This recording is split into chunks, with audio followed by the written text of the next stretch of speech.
ठीक है।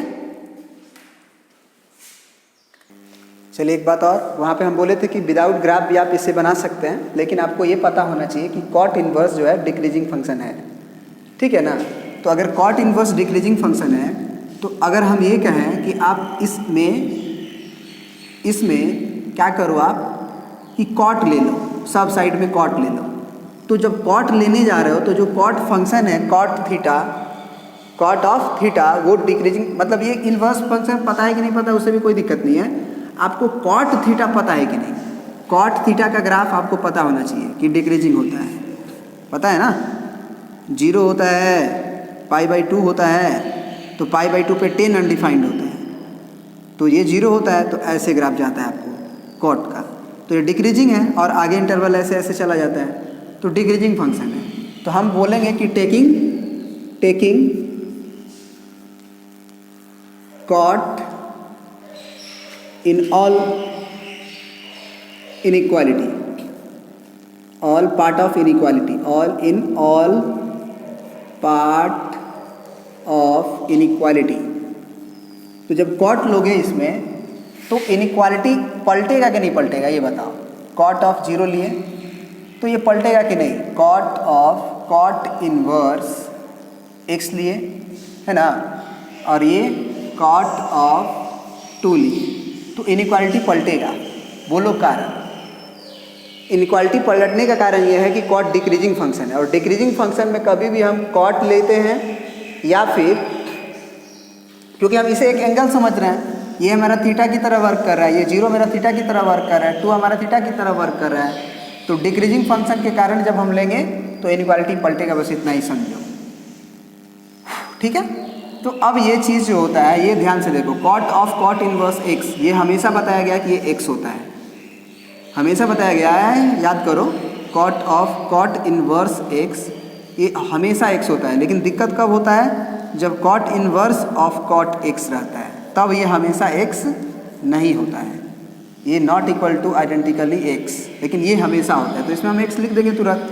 अब यहाँ पे हमें दिक्कत होगा, यहाँ पे तो डायरेक्ट कॉट 2 दिख रहा है हमें, अब कॉट 0 क्या होगा, इसको पता करने के लिए तुम्हें ये देखना होगा कि 0 पे ग्राफ क्या है एक्चुअली, और सबसे पहले कि इसे सजा के लिखो, मतलब इसको p कुछ देर के लिए मान लो और इसको सजा के लिखो कि x पहले ये होगा फिर ये होगा, तो x ये कॉट 2 है और ये p है मान लीजिए, तो cos 0 पे देखना है, तो कॉट 0 डिग्री, तो 0 डिग्री तो यही है। अब 0 डिग्री के साइड से 2 ग्राफ हो सकता है, एक इधर भी और एक इधर भी। अब बताओ कि कॉट 2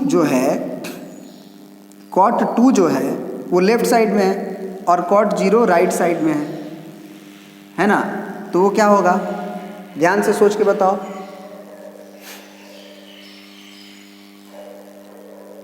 प्लस का इन्फिनिटी होगा कि माइनस का इन्फिनिटी होगा, है ना। तो ये जो है 0 के प्लस साइड से अप्रोच कर रहा है कि 0 को माइनस साइड से अप्रोच कर रहा है, अगर ये पता करना हो तो यहाँ से देखो, ये जो है ये नंबर 0 से बड़ा है तो 0 प्लस है, तो अगर यहाँ 0 प्लस लिख दोगे तो तुम्हें यहाँ भी पता रहेगा कि 0 प्लस है, और जब 0 प्लस है तो 0 प्लस के तरफ से अप्रोच करा के देखो, x को, यही ना कॉट का ग्राफ है और ये 0 है, तो 0 को प्लस साइड से अप्रोच कराओगे तो ये कहाँ ग्राफ जा रहा है, प्लस इन्फिनिटी को, तो ये p का वैल्यू जो है वो प्लस इन्फिनिटी को चला जाएगा। तो याद करो कि x का वैल्यू तुम्हारा पहले भी कॉट 2 से इन्फिनिटी आया था, तो कॉट 2 से इन्फिनिटी आ रहा है, उसमें भी देखो फिर इनइक्वालिटी पलटेंगे, तो जब इनइक्वालिटी पलटेंगे तो कॉट 3 एगो आएगा और उधर वाला कॉट पाई आएगा, तो करते हैं कॉट 3 और ये पलटेगा इनइक्वालिटी ऐसे, cot of cot inverse x बनेगा और ये पलटेगा कॉट ऑफ पाई।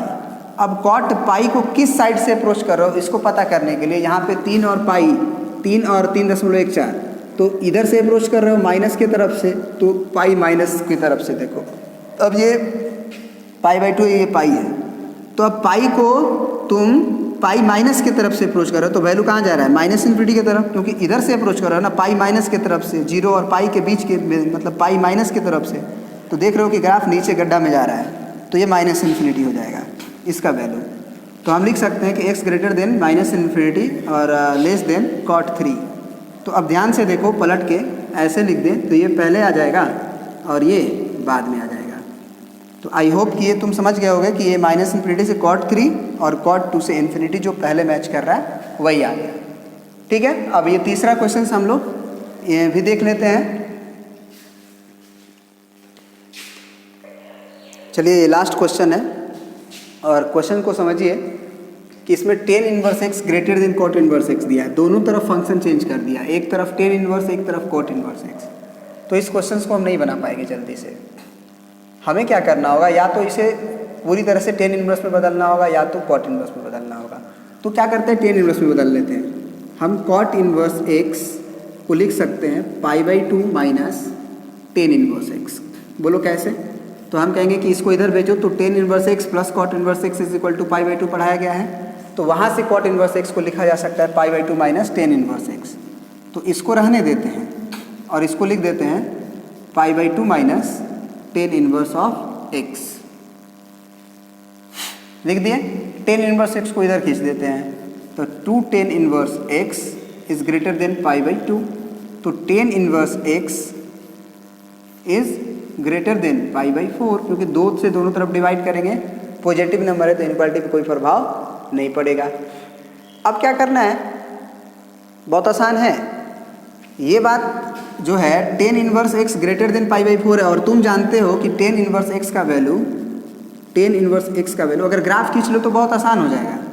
और ग्राफ नहीं भी खींचना चाहते हो तो tan इनवर्स x का रेंज पता होना चाहिए कि ये -π/2 से लेके π/2 तक होता है, ओपन ब्रैकेट। तो ये पता चल रहा है, ये बोला कि tan इनवर्स x π/4 से ज़्यादा है, तो π/2 से तो इधर माइनस नेगेटिव तो आएगा नहीं, π/4 से ज़्यादा है। लेकिन तुम जानते हो कि π/2 से कभी ज़्यादा हो नहीं सकता है, तो तुम्हें यहाँ पे लिखना होगा कि वी नो दैट यही बात tan inverse x is greater than -π/2 and less than π/2। तो 1 and 2 से हम कह सकते हैं फ्रॉम 1 and 2 कि tan इनवर्स x का जो वैल्यू होगा वो greater than π/4 and less than π/2 होगा। अब अगर हम तुमसे ये बोले कि सब में tan ले लो और तुम्हें पता है कि tan का जो ग्राफ होता है वो इंक्रीजिंग होता है, तो बहुत आसान है, अगर पता है तो ग्राफ इंक्रीजिंग है। अब tan यदि तुम लोगे इसमें तो इनक्वालिटी नहीं पलटेगा, तो ये tan π/4 और ये less than tan inverse of x less than tan of π/2 है ना। तो ये 1 हो जाएगा, लेस देन ये tan of tan inverse x always x होता है, tan इनवर्स ऑफ tan में दिक्कत होता है लेकिन इसमें नहीं। फिर लेस देन ये tan π/2 लेफ्ट साइड से अप्रोच कर रहा है, तो π/2 को अगर लेफ्ट साइड से अप्रोच करोगे तो वैल्यू इन्फिनिटी की तरफ जाएगा, मतलब x का वैल्यू हो गया 1 से इन्फिनिटी। यही तुम्हारा आंसर है। नहीं तो दूसरा तरीका क्या है कि तुम क्या करो, यहाँ के बाद tan इनवर्स x का ग्राफ खींच दो। तो जैसे ही तुम tan इनवर्स x का ग्राफ खींचोगे क्वेश्चन आसान हो जाएगा। देखो कैसे, हम tan इनवर्स x का ग्राफ जानते हैं कि वो जो होता है वो -π/2 और π/2 के बीच में होता है और ग्राफ इंक्रीजिंग होता है। ये -π/2, ये π/2 और ये 0 होता है। ये बोला कि tan इनवर्स x का जो ग्राफ होगा ये y बराबर tan इनवर्स x का ग्राफ खींच दिए और ये y बराबर, इसे y बराबर क्या मान लेना है, π/4। तो π/4 क्या होगा, y बराबर π/4 ना, तब π/2 के ठीक बीच में ये होगा π/4। तो y बराबर जब तुम π/4 खींचोगे तो हमारा ग्राफ कौन सा, tan इनवर्स x वाला कि y बराबर π/4 वाला, कौन ऊपर होना चाहिए, tan इनवर्स x वाला।